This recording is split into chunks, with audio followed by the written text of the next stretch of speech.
छोटे से गांव में गंगा नाम की एक माँ अपनी बेटी प्रीति के साथ रहती थी। गंगा बहुत मेहनती थी, दिन रात खेती करके अपनी बेटी को पढ़ा रही थी ताकि वह बड़ी होकर अपने सपने पूरे कर सके। प्रीति एक होशियार और समझदार लड़की थी, लेकिन जब वह बड़ी हुई तो उसे लगने लगा कि उसकी माँ पुरानी सोच वाली है। वह हमेशा कहती, माँ, आप दुनिया को समझती नहीं, मुझे अपने तरीके से जीने दो। गंगा मुस्कुराती और कहती, ठीक है बेटी, लेकिन हमेशा याद रखना, माँ का दिल कभी गलत नहीं सोचता। प्रीति का सपना था कि वह एक बड़ी ऑफिसर बने। गंगा ने दिन रात मेहनत करके उसकी पढ़ाई करवाई, लेकिन जैसे जैसे प्रीति पढ़ने के लिए शहर जाने लगी, वह अपनी माँ से दूर होती गई। उसे माँ की सलाह पुराने जमाने की लगती थी। एक दिन जब प्रीति को पहली बार नौकरी मिली तो वह बहुत खुश हुई और सोचा, अब मुझे किसी की ज़रूरत नहीं, मैंने खुद ये सफलता हासिल की है। वह काम में इतनी व्यस्त हो गई कि अपनी माँ से फ़ोन पर भी बात करना कम कर दिया।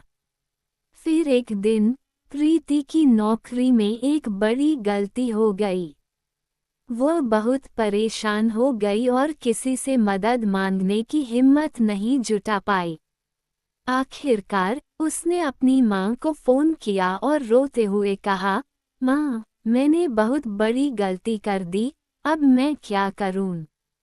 गंगा ने प्यार से कहा, बेटा, जब तुम चलना सीख रही थी और गिरती थी, तब भी मैंने तुम्हें सहारा दिया था।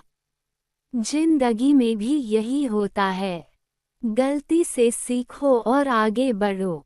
मैं हमेशा तुम्हारे साथ हूँ।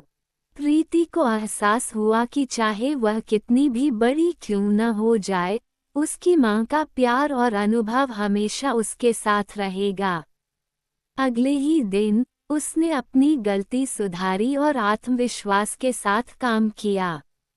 अब वह रोज अपनी माँ से बात करने लगी और समझ गई कि माँ की सीख पुरानी नहीं, बल्कि जीवन का असली अनुभव होती है। शिक्षा, माँ का प्यार और अनुभव हमारी सबसे बड़ी ताकत होती है। चाहे हम कितने भी बड़े हो जाएं, हमें अपनी माँ की बातों को समझना चाहिए, क्योंकि माँ हमें सबसे ज़्यादा जानती है।